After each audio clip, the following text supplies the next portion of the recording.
توكل عليه ونعوذ بالله من شرور أنفسنا ومن سيئات أعمالنا من يهده الله فلا مضل له ومن يضلل فلا هادي له وأشهد أن لا إله إلا الله وحده لا شريك له وأشهد أن سيدنا وحبيبنا وشفيعنا وسندنا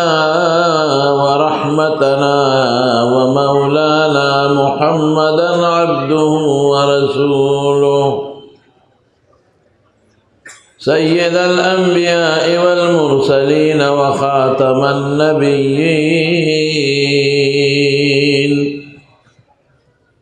صلى الله تعالى عليه وعلى آله وأصحابه وأزواجه أمهات المؤمنين أما بعد فأعوذ بالله من الشيطان الرجيم بسم الله الرحمن الرحيم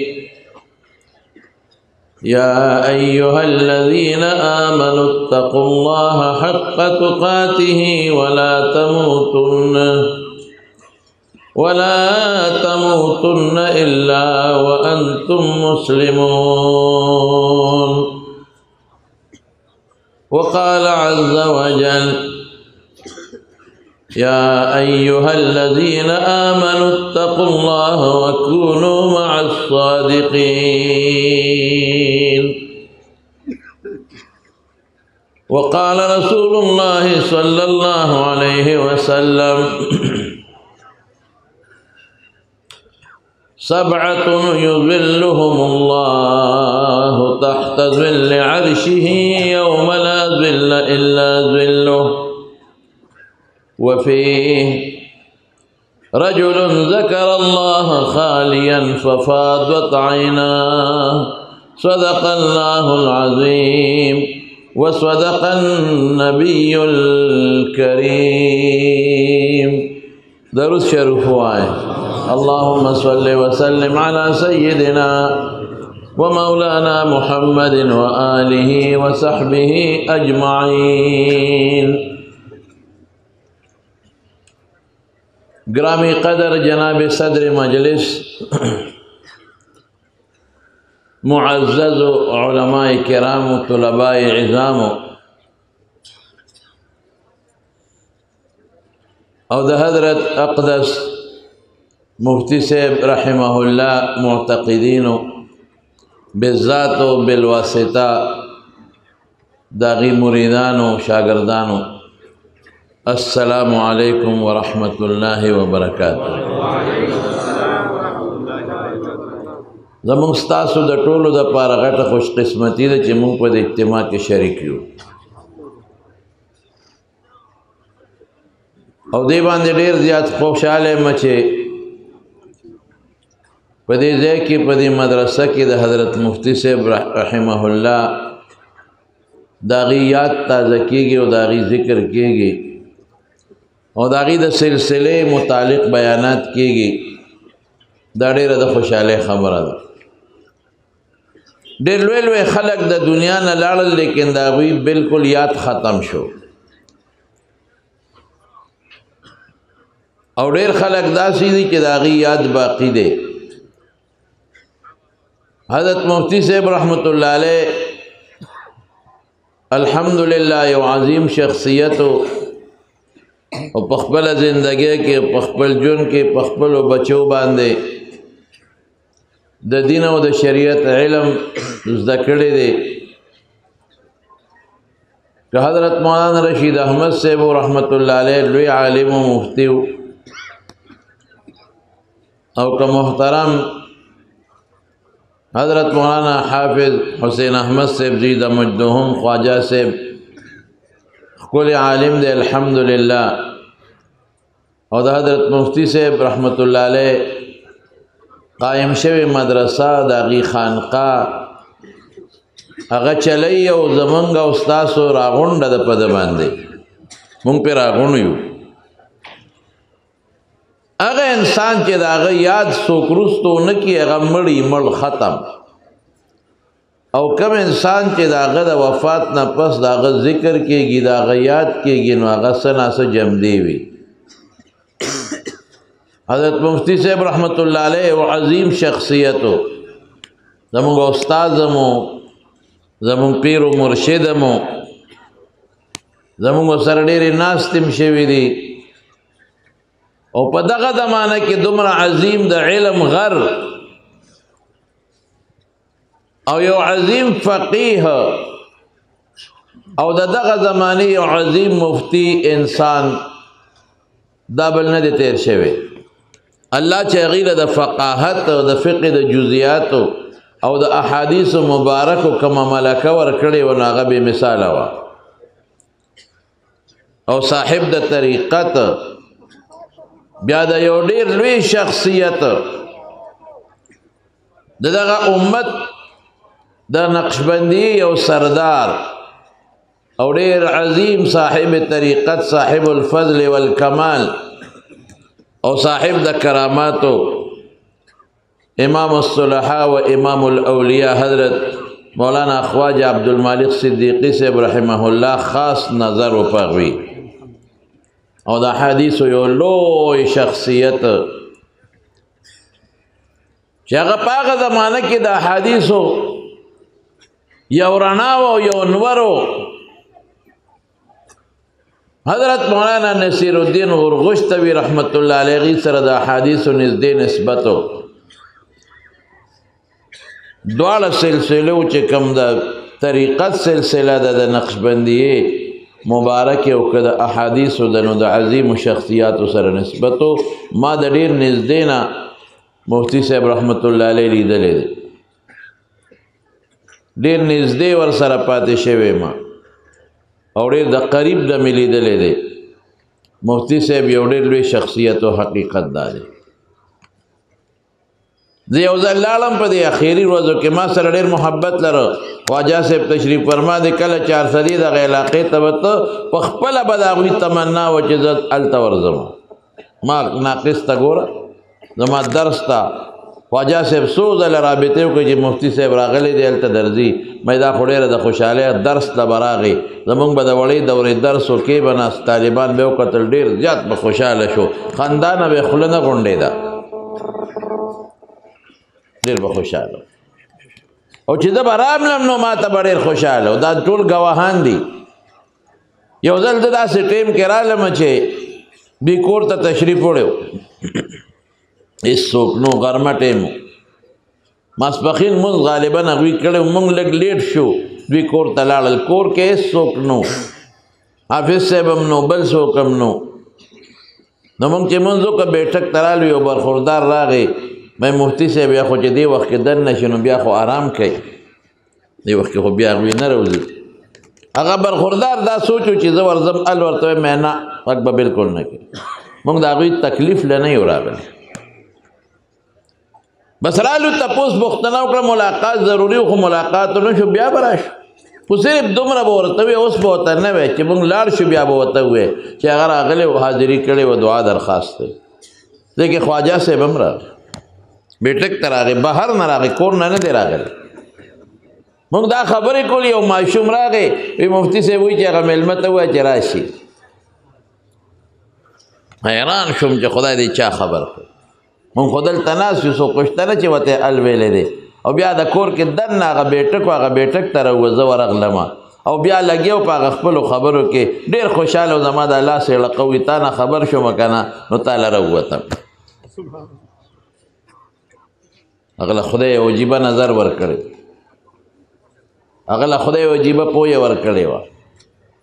هغه د کراماتو خاوند و د هغه دپاره غټ کرامت دا دی کرامت دا نه دی یوازې چې سړی خارق للعادت شي چې د یو نیک انسان نه صادر شي نو هغې ته خلک کرامت وایي نو مونږ خلک دا وایو چې ګنې یو سړی دی خر خبرې وکړې ورسره چیلي خبرې وکړې دو شو نه د حضرت مفتی صاحب دا غټ کرامت دی دا غټ کرامت چې نن دومره لوی علما فقها مفتیان محدثین صوفیا مجاهدین د سیاست د میدان شهسواران دومره په لوی تعداد کې د چا شاګردان مریدان نشته څنګه چې د حضرت مفتی صاحب رحمت الله علیه دا غټ کرامت دی دا لوی خبره ده او ډېر اجتماعات مونږ لیدلی دي او مونږ اجتماعات ولزو ما ته میا صاحب خبره کوي د میا صاحب محترم پیر طریقت و شریعت ایاز احمد حقانی صاحب دی د مجدهم ما وی زبر اعظم دا څو کال څو عذر به داسې مقبره را بنلم دی ما ته یو خبره وکړه ما ته وی ګورې داسې اجتماع ده چې ټول پکې عالمان او طالبان او اهل علم او صوفیانی پکې واقعي زما چې څومره نظر لګي ټول عالمان دي ټول طالبان دي ټول صوفیان دي ټول نیکان صالحان راغونډ شوي نو دې اجتماع کې زموږ شرکت زموږ دپاره سعادت دی زما وروڼو او په دې خوشحاله وي چې دا خانقاه آباده ده او تشه خانقاه نه ده یو دیني مدرسه ده الحمدلله او خواجه صاحب محترم حافظ صاحب باندې موږ تاسو ټول راغونډ یو هغې ته به هم دعا کوو مدرسې ته به هم کوو دې خانقاه ته به هم کوو ځان له به هم کوو چې الله زموږ دا نسبت همیشه دپاره قایم و دایم وساتي زمانونو مختلط مو د ناظم صاحب خو ډېر اوږدې خبرې ما ته مخې ته کېښودې هغه خو ډېرې اوږدې دي زه مختصر درته یو دوه خبرې کوم د تصوف مقصد څه دی دا خلک چې پیر صاحب ته لاړ شي او بیعت ورسره وکړي د دې مقصد څه دی نن سبا ډېر خلک صرف په دې خوشحالېږي چې پیر صاحب سره میلاس یو ځای کړی او بس دا به راته وي زه پلانکي سره بیعت شم او پلانکي سره مې بیعت وکړو دا یو کمال او فخر ګڼي بس نور څه نشته نه اسباق شته نه ذکر شته نه تلل شته خپل پیر صاحب له وکړي پیر صاحب له دې له نه ځي چې ما ته څه اسکار نه وي کماله وظایف راکړه نه به دې له ځي چې صاحب زه راغلی یم دوا راته وکړه ښه ده نه جوړه ده صاحب دې له راغلی یم کاروبار خراب دی دوا راته وکړه بس بیعت دغه مقصد دی صاحب زوی امریکې ته تللی دی ویزه خرابه ده دعا وکړه چې ویزه برابر شي صاحب ډېر قرضدار یم دعا وکړه قسم په خدای اوس پورې کم خلک دی چې دا وایي چې دعا وکړه چې خدای مې تا سره او د نیکانو سره وځي جنت ته بولي دا خو ټول رسېدلي دي دغې ته خواړو ضرورت نشته کم خلک به دا وایي چې دعا وکړه چې د شپې تهجد له پاسم او تهجد وکړه ټول تهجد ګزاري شکر دی او کم خلک دی چې دوا وکړه یاره یو ګناه کې مبتلا یم چې خدای مې د دې ګناه نه وساتي او صاحب د دې ګناه نه به څنګه بچ کېږم زه تاسو لږې خبرې زما ترخې وي خو اصلاحي وي خفه کېږم نه دا ځان ته لاول اورم تاسو ته بیا ورو پیرانو صاحبانو لا په یو مقصد لاړ شئ دعا بهتره ده چې دعا وغواړئ دعا یوازې د دنیا هم نه ده منهم من يقول ربنا آتنا في الدنيا حسنة وما لهم في الآخرة من خلاق صرف دنیا کې غواړئ آخرت کې سم نشته منهم من يقول ربنا آتنا في الدنيا حسنة وفي الآخرة حسنة وقنا عذاب النار دنیا بم غواړي د الله نه خوشحالي او آخرت بم غواړي او تعبیر په حسنه شوی دی هغه خوشحالي چې هغې سره نیکي شامل او د جهنم د اور نه بچوالی به هم غواړي موږ صرف پیرانو پسې خفه کېږئ مدې لګرځو چې دنیا ښه شي ډوډۍ ښه شي مال ډېر شي او بس د معراج شپه مې ولیدې او بس چې دوا وکړم او بس قبول یو چې سار راسم چې ښځه مې د سرو زرو یو مولی وي او یو شی ترې راشکومه کله لاس او کله پوز او خرڅو مې او بس مالدار شم او ښځه دغه سوال کوي چې چېرته لاړ شي دوا وکړه چې بس دا د لیلة القدر دا شپه ووینم چې وایم خدایه زما دا میړه بس د سرو زرو یو مولی کې چې یا پوز او غوږ ترې راشکوم او خرڅوم صرف دنیا د منډې تړلې دي مهرباني وکړئ زما ورو دنیا غوښتل منع نه دي صحابه غوښتې ده دنیا کې د تکلیفاتو نه امن غوښتل ضروري دي د پیغمبر مبارک دعاګانو کې ډېرو کې شته ورسره اخرت هم او پیرانو له چې دی صرف په دې نه چې بس ما بیعت وکړه او زه به ځم او صرف دعا به ترې غواړم بس دا نه ده دا نه کافي کېږي لاړ شه د پیر صاحب مجلس ته اسکار ته والا لاړ شه د پیر صاحب مجلس ته او صحبت ورسره وکړه لاړ شه د پیر صاحب مجلس ته او یو فایده حاصله کا، یو طریقت کې ځان داخل کا. صرف په دې کار نه کېږي، بیعت ورسره وکړه، بیعت نه پس اسکار حاصل کړه او کېنه دې صحبت کې کېنه او یو مقصد په ذهن کې راوله. یو مقصد، هغه مقصد دا دی تصوف څه شی دی؟ شریعت عملي کولو ته وایي. تصوف څه شی دی؟ د شریعت پرهیز ته وایي. تقوا ورسره حاصلېږي، پرهیز به ورسره کوې. ته چې ډاکټر ته لاړ شې او ډاکټر تاله دارو درکړي او درته وایي چې ستا بلډ پریشر دی دا دارو خوره، پرهیز به ورسره کوې که به نه کوې؟ که دارو نه خورې هم کار نه کېږي، دارو به خورې. او که دارو خورې ادته وي مالګه مه خوره، غوړ مه خوره. او ته ښه ډبل مالګه هم خورې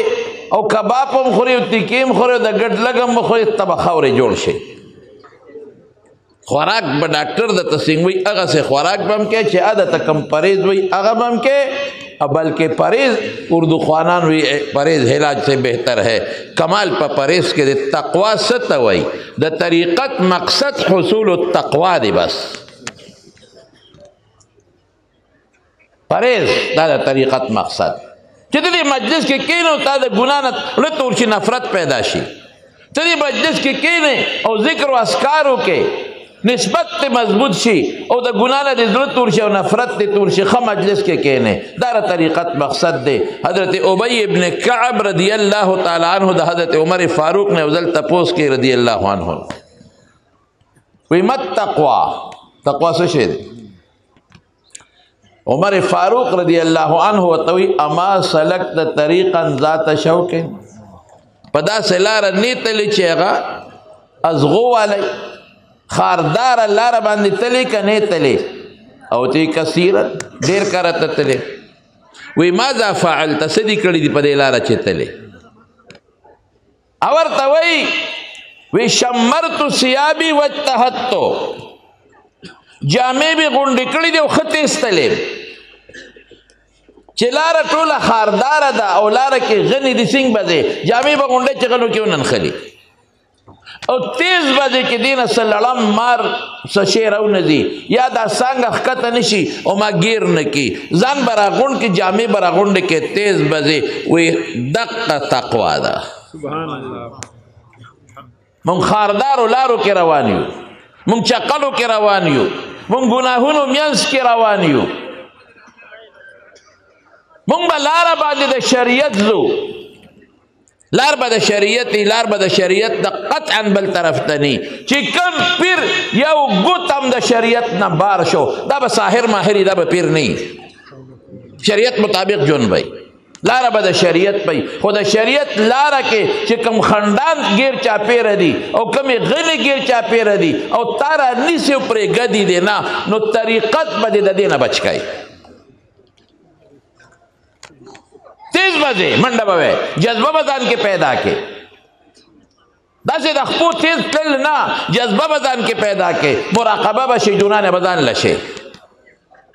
اعتکاف به وکړي، دنیا نه به ځان لشي، چله به وکړي، دنیا نه به ځان لشي، پیر مجلس ته به لاړ شي، ګناه نه به ځان لشي. او په لاره چې دی د رسول الله مبارک په طریقه به د سر به ښکته کې، حضرت مفتی صاحب چالم ده تاسو ته یاد بی ابه سر ښکته کړی و، سر به ښکته کې په چا د نظر ونه لګي او تیز به دی په لاره، چاق به دی، رفتار به دیم دی او د ګناه د مجلس ته به ځان ساتي. بس چې دې خوا د صحبت پیدا شو هلته به صحبت پرېږدي، چې دې خوا د ناسته شو هلته به ناسته پرېږدي. بس دغه حقیقت التقوا ده او دا په تصوف باندې او په صحبت د پیرانو صاحبانو حاصلېږي. داسې نه کېږي موږ سوات یو الګ ټیلیفون وکړو یو ګناه کې مبتلا یم، ډېر ذکرونه کوم خو ګناه کې مبتلا یم، مې چې کومه ګناه کې مبتلا راته وویله غوندې یو شړنګ یې راته تېر کړ، مې دا مجلس بدل کا وی دې نه خو نشم صبرېدی، نشم صبرېدی. نو ما چې بدن کې ولاړ یو د زمزم په اوبو دروازې لس ځله ملاږي والله که پاک شي، او چې ډډ نه وځي نو عام د خپل کلي په اوبو اولامبه نو ام به پاک شي. اوزه د دې دنه او خد صحبت حاصل کا د نیکانو خلکو سره کینو صالحینو سره کینا دا دن پرې د باغچې د ګلاب په تلاړ شه ته تماشا کوه چې ستا د ګنا نه بچ کېږي او که نه بچ کېږي ولګیا یو په ګناهونو کې ډب پراته یو ډب دا ذهن کې واچوي مقصد د تصوف پیژنئ صرف په دې باندې نه چې پیر صاحب سره ما بیعت وکړه خیر وکړه او پیر مو ګوره چې په شریعت برابر عالم وګوره ټولو نه مخکې عالم متقی انسان او که عالم نی اسی نیک سړی وي ډېره ښه خبره ده بده خبره نه ده خو چې تقوا پکې وي رسول الله صلی الله علیه وسلم فرمایي د طبراني حدیث دی چې د یو لاس کې درته یو سړی نور راښکته کړي د بله کې درته سپومۍ راښکته کړي خو د دې ګوتې د بند عمره د سنتو زما مخالفي دا به نیک سړی او صالح بني دا به ساحر او کاهن بني موږ خو نن دې ته ګورو پلانکې جي په اور ګرځېده ډېر لوی پیر دی په اور ګرځېده مونځ نه کوي پلانکې چې دی ډېر لوی سړی دی جي لنګر یې ډېر اعلی دی موږ نن د لنګرو صفتونه کوو غوښې پکې میلاویږي او چرګان پکې میلاویږي ډېر لوی سړی دی ګیره نشته ګیره خرۍ دا نیک دی سرنم نیک نه دی ډېر نیک سړی قسم په خدای ماته یو سړي خبره کوله اوسمړ دی یو ډاکټر راته خبره کوله ما بیان کړی ما ته ویل ته زموږ پیر پسې خبرې کوې مې خدای ته وګوره زه خو پیرانو پسې ولې خبرې کوم زما نیکه پیرو زما استاد پیرو زه دې میانځ کې لوی شوی ماشوم نه نه وي تا یو ځل زما پیر یاد کوي کراچۍ کې یو پیرو او مې ستا پیر څوک دی پلان کې مې بالکل مې ویلي دي ما ویلي دي ویلي دي یو سړی ان تپوس وکړه زه بیعت کوم ګیره خرۍ چیلم څکي سګرټ څکي مه وارده دا مې ویلي دي ورته ما ته وایي دا د هغه الفاظ وګورې زه دا جومات دی جومات خو نه دی خو په منظره د مسجد دی ما ته وایي زما پیر ته را دنیا داسې ده لکه دا لاس چې ما ته ښکاري او ما ته چې دلته کې ولاړ یو اوس موږ نه خبر دی چې زما دا مرید چا سره ولاړ مې ستا پیر مونځ نه کوي ما اورېدلي چې مونځ نه کوي چېرته دی په مانځه چا نه دی لیدي په جومات کې ما ته وایي مولانا صاحب مونځ نه کوي ایک نماز مکہ میں ایک مدینہ میں ایک بغداد میں یو مکہ کې کوي یو مدینه کې یو بغداد کې مې دا دوه کم ځای کوي دا دو ځای راته مخالف کوي دا د الفاظ زمونږ نه کوم کم ځای زه مدینې ته ځم زمونږ نه کوم کم ځای مکه کې مې بل وکړ احرام دې تړلی اوچت دی که نه بل مې کم ځای وکړ بغداد کې مې وکړ انور دوه دې کم ځای کړل اماپ دي د جنت دروازې نه دي جوړې کړې په پنجاب کې پیرانو او چې ورننوځي داسې دروازې جوړه کړې چې سر به ښکته کې کله دې غواړي که نه غواړي سجده ورکو له به ځې دا پیران دا نه دي پیران خفه کېږه ما لا ولې د شریعت په معیار وګوره زما بعد خبرې په خلکو سختې لګي دې مجلس کې به د دې خبرو اصلاح کوي دا دلته په دغه کې مانسیره کې یو بربند بناستو لوس بربند پیژنې پښتو کې مې درته وي یو خدای چې کمیسي نه پرتوګي وي بل دا چې لنګې والی لوس پیژنې پښتو کې کنه جواب راکې مکمل بربند الف نه یې پورې بربند او صاحب منصب وي هغه به دنیا راتله زمونږ د ملک یو سابقه وزیر اعظم چې اوس خدای بخلی تللی دی ابا مولانا ته هغې مریدو نور درته نه ځم مخکې نور نه ځمه چې ښځې مریدانې وي هلیکاپټر کې به وله خلک راتلل ما ته پته د هغه علاقې ته بیان نه تلیم د شلو نه مې تپوس وکړه ما ته چا وایي چې په کومه تیږه به ناست و به دی بوزمه تیږه هم درته ښیم په تیږه به ناست و پیري څه وه نه مونځ و نه روژه وه بربند به ناست و پیري څه وه چې څوک به راغلل ډب به یې ورکړه چې یو ډب به یې ورکړو دا ورسېده چې دوه به یې ورکړو دا لږ نور هم ورسېده لیونی مجذوب و چې درېیم به یې ورکوي بس دا خو عرش ته ورسېده دا به د هغه کار و یو ډب به یې ورکو ډب سره او چې چاله به یې ډب ورنه کوي دا غرق شوې ولې پیر پسو آی های وی دا هغه پیر دی چې دی خوراک نه کوي وی دا پیر دی خلکو یې دا کرامت ګڼي چې خوراک نه کوي رسول الله مبارک نه لوی پیر بلو خوراک کړی دی که نه دی کړی صحابه نه لوی پیران بل څوک خوراک کړی دی که نه دی کړی امام ابو حنیفه نه لوی پیر بلو عبدالقادر جیلانی رحمت الله علیه دې اکابرو صحابو نه قسم په خدای د دنیا د ټول مشایخ او علما یو ځای کا د صحابي د خپې دوړې ته نه رسېږي. عبدالله ابن مبارک نه چا تپوس ونه وی عمر ابن عبدالعزیز غوره دی او که حضرت معاویه رضی الله عنه. د جنګونه حضرت علی صاحب سره راغلي وی داسې خبره دی که چې قف شعري ویښته مې ودرېدل، ویښته مې ودرېدل. عمر ابن عبدالعزیز څونه عادل وی که دا ټوله ځمکه د عمر ابن عبدالعزیز عند عادلانو انصافدارو نه جمع کې ډکه کې ډکه ډکه چې حضرت معاویه رضی الله عنه په کوم اس د حضور پاک سره جهاد کړی دی، قسم په خدای که د هغې اس د خپې دوړې ته هم رسېږي. صحابه خو صحابه دي، ډوډۍ نه ده خوړلې. مقل سادهګان خلک به ډوډۍ نه خوري. یا وپوهېږم چې لړکې په پېښور کې ما ته چاوې ډېر غټ پیر دی. ما سکول وې سړیه نه هم لسم جومات کې وم کله اتم کې وم. یو سړي ما ته وی قسم یې خوړی چې زه په ناګمان کې روان وم نو بس سره خوا کې مې ولید شب قدر ته لاړم بیا هلته زموږ نه مخکې ولاړو. یاره مې دا خو واقعي دا طویل المکان خو کېږي که نه هلکه دا کېږي ښه. دا په لږ وخت کې ډېر کار کوله دا کرامت دی، دا ثابت دی.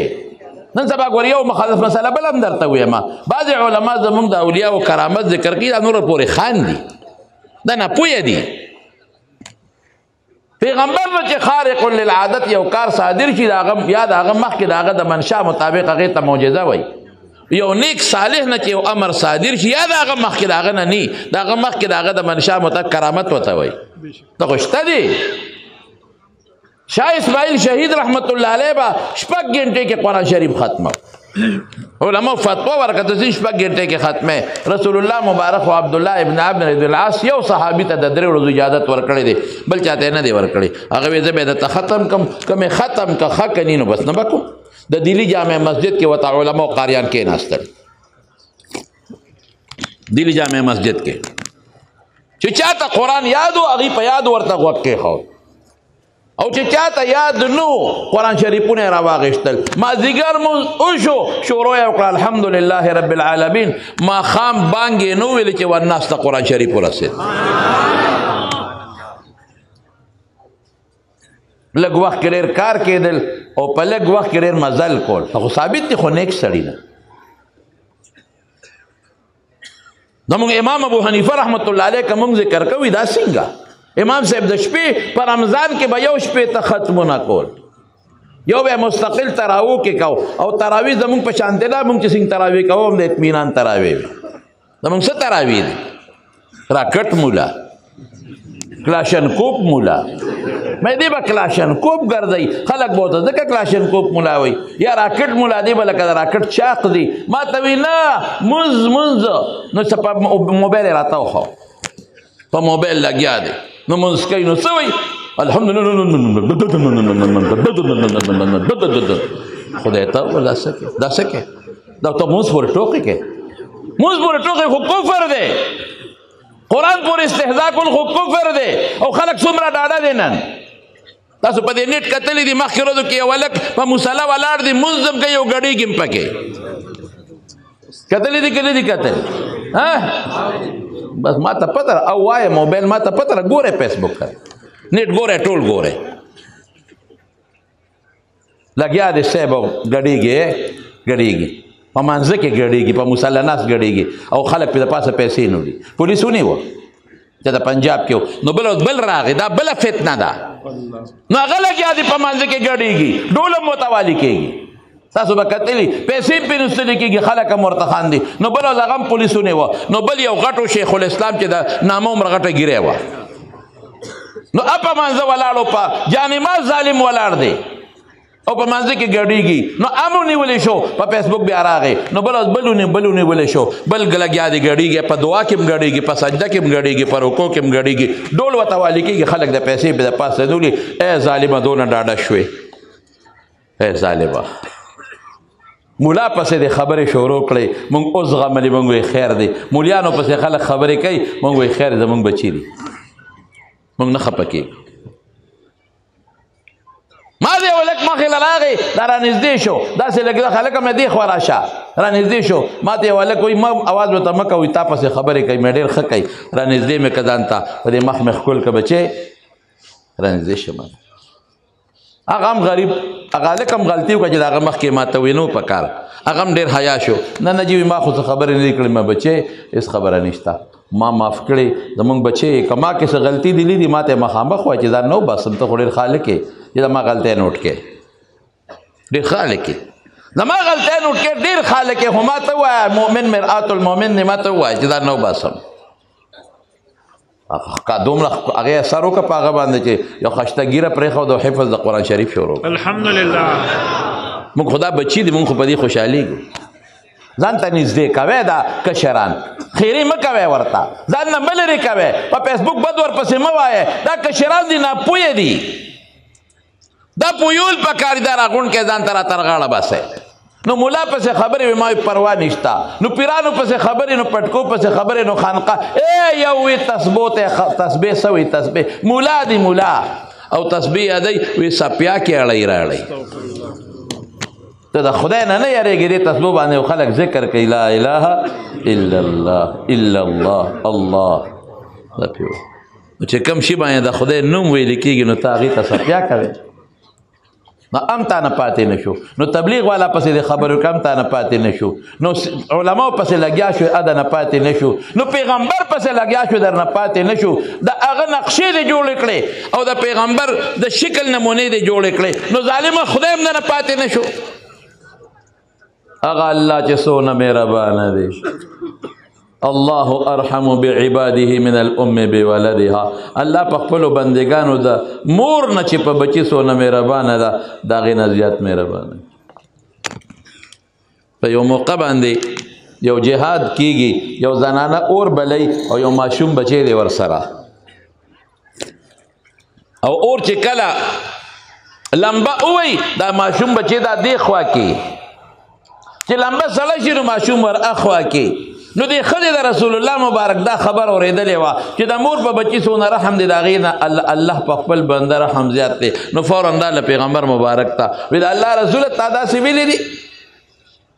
الیس الله بارحم بعباده من الام بولدها وی او بالکل وی خدما خو دا بچی دی زه خو بیا اور ته ونه غورځوم الله خپل بندګان ولې اور ته غورځوي رحم دا الله ما نه زیات دی زه خو به دا خپل بچی اور ته ونه غورځوم الله خپل بندګان ولې اور ته غورځوي د رسول الله مبارک د سترګو نه اوښکې روانې شو نو څه وایي ان الله لا يلقي الى النار الا المارد المتمرد على الله اغا انسان اور ته غورځوي چې د خدای مقابله کې سرکشي کوي او بچیم چې کله د پلار مقابله کې سرکشي شي نو بیا پلار په ډس کوي ولي او جیل ته هم لیږي هغه الله چې د هغه څونه مهرباني ده په خپلو بندګانو څومره مهرباني حضرت عمر فاروق رضی الله عنه له یو سړی راغی حضرت عمر فاروق لا او هغه سړی ورته څه وایي وی امیر المؤمنین ټول عمر مې سندرې ووې ټول عمر اوس بوډا شم غاښونه مې ووتل څوک مې سندرو ته نه کښېني ټول عمر مې ګانې ویلې وي اوس مې شکل چپړ شو څوک راته نه کښېني غاښونه ووتل سندرې مې نه کېږي په شپېلې پوکې نشم والی لاسونه بېکاره شو په هغې باجه نشم غږولی اوس تاله راغلی یم ورته وی اوس چې بوډا شو د مرګ شوې ماله راغلی ځه ورک شه د ځوانۍ د حسن وخت دې په ګناه کې تېر کړه خشتا واز چې بانګ به پې وې او د پیغمبر صفت دې پرې کولی شو هغه دې ګن کې تېر کړه اوس رالې ځه ورک شه سړی یې وشړه سړی هم لاړ بقي ته هلته جاړي الله تعالی در روان یم نن دي که سبا دي پروردګار زه څوک ما نه خو غلطي شوې ده چې اوده شو حضرت عمر فاروق رضی الله عنه خوب اینی رب العالمین په خوب کې اینی سبحان الله عمر وی دا جنت ستا دی که زما دی وی الله ستا دی وی بخون کې ته که زیم وی الله ته رحم کون کې زیم که ته وی الله ته رزق ورکون کې زیم که ته وی ته الله جون زما لاس کې دی که ستا وی زما نو تا ولې سړی وشړو ورشه فورا یې راوله ځان ته نږدې که خوا کې ځان سره کېنوه مال راځي ما ته ځان را تر غاړه باسي ته شړې امیر المؤمنین عمر فاروق فورا لاړ او پولیس ته وی شابه سړی پیدا کې هغه ګوي هغه سړی پیدا کو راوینې و او ته وی بچی راځه باباجي راځه ستا په حق کې زه خوب کې رب العالمین ملامته کړې او د حسن بصري او مریده ډېره نیکه ښځه وه او یو بچی او چې هغه بچی ډېر نافرمانو یتیم او پلار یې مړو پیسه ډېره وانو دې بچي به دا پیسه داسې نوشتله او ګنده مجلسونو کې به ګرځېده مور به ورته نصیحت کو نه سمېده اخره کې مور ورته وی بچی ته راځه حسن بصري له دې بوځم هلته یې به ورته خو هېڅ اثر پې نه کله به حسن بصري رحمت الله علیه ته دعوت وکړه به یې وسته هغه به ورته نصیحت کو هېڅ اثر پې نه هېڅ اثر پې نه اخره کې دا لږ ناجوړه شو چې ناجوړه شو ډاکټرانو د هغه زمانې حکیمانو وی چېره بس خبره خلاصه دې مري مور ورته کېناسته کټ ته وخت د پاسېدو نه بچې ما درته څونه منتونه وکړل نصیحتونه وکړل چې توبه وباسه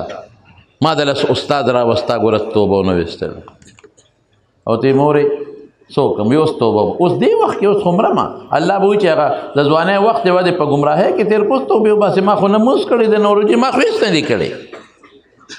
یاره مورې چې ته مې ډېر تنګی نو حسن بصري راوله چې ما له اطمینان راکړي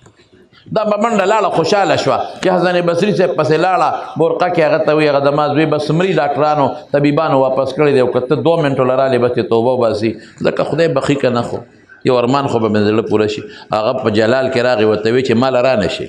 ستا دې بچي زما ډېر وخت خراب کړی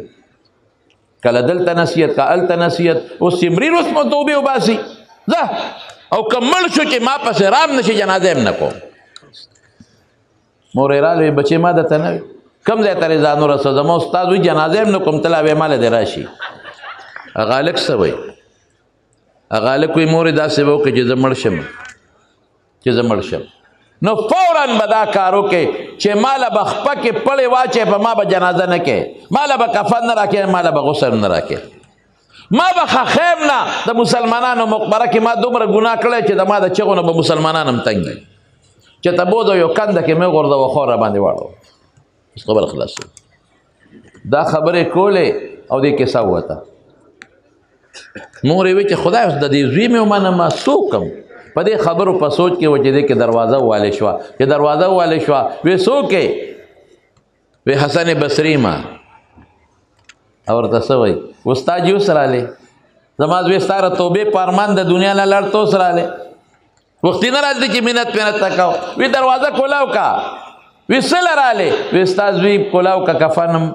جنازم غسل ټول زما په ذمه‌دار څه زه کوم اوس راځي وی ستا نه پس مې خوب ولید رب العالمین مې په خوب کې ولید الله راته څه فرمایل ای حسنه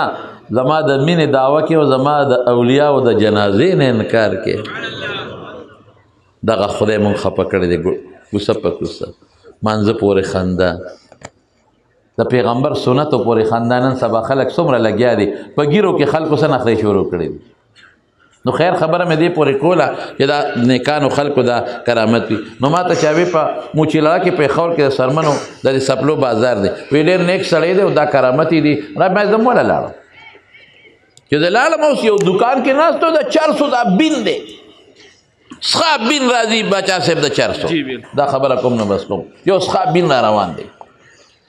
ما وی تورګه تاسو کومه لکه پیر صاحب یو سړی ته مې کم یو دی دا مخامخ کې ناشته ټول چرسان دي ته وګیره مې نشته خړېلې دا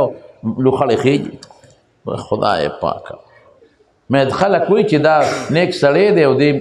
او داس نه ماته متیاز نه کوي مونږه مالا کارو نو مونږ وی چې متیاز نه کوي دا به خدای ته رسیدلی مونږ څه خبر مالا سکول وی هغه سړی مجیبه خوشته و بوډاو هغه سره هغه سټک و سپلو والا هغې کې خدمت وي داسې کار وکړه چې ماسخوتن داسې 11-12 بجې راشي چې دا د هغه سوټه راته وخېږي دې څومره لوی اودس ماتې کوي مونږ دا کرامت دی د خلکو زمارونو نیک سړي سره به خپل نسبت قایم کې چا سره متقي سره اذا کان الغراب دلیل قوم یمر بهم علی جیف الکلاب چې قرغه درنه مشر شو کوم خوا دی برزي مردارو پسې نو دې سره به تا ته تقوا میلو شي پرهیز به میلو شي صحبت کې به کښېنې بهترین سبب د تقوا د حصول څه شی دی تر مرګه پورې به وي تقوا حاصلې او بهترین سبب صحبت د نیکانو خلک هسې تاسو چې نن دلته ناست یې تاسو اثر محسوسوئ که نه محسوسوئ ګوره مجالسو کې ناستې سره یو اثر پیدا کېږي نو چې څومره د نیکانو مجالس یې خو ګوره علماء دیوبند پیرانو پسې دی علماء دیوبند چې ښه نظریه لري او ښه عقیده لري لومبۍ خبره د عقیدې او د نظریې ده الا ان اولیاء الله لا خوف علیهم ولا هم یحزنون نن سبا خو هر چا ځان ته په خپل خانقاه باندې د آیت لیکلی دی لیکن الله سوی الذین آمنوا وکانوا یتقون د ولی سے بیان الله کوي الذین آمنوا لومبۍ خو چې عقیده برابر عقیده خرابه دون ته پیسه کوي او دویم دا چې تقوا پکې نو دا صحبت دا د کامیابی ذریعه ده دا د تقوا د حصول ذریعه ده دا د پرهیز ذریعه د سړي کې پرهیز پیدا کوي دا د ګناه د بچ کېدو اهمه او بهترینه ذریعه ده نو موږ ډېر زیات خوشحاله یو الحمدلله چې زموږ د حضرت صاحب دا ځای بعد د څومره لوی اجتماع ده څومره خلک ټول نیکان دیندار عالمان او صوفیان او پټکو والا راجمع شوي دي نو دا خانقاه سره به خپل نسبت مضبوط ساتو که خیر انشاءالله ښه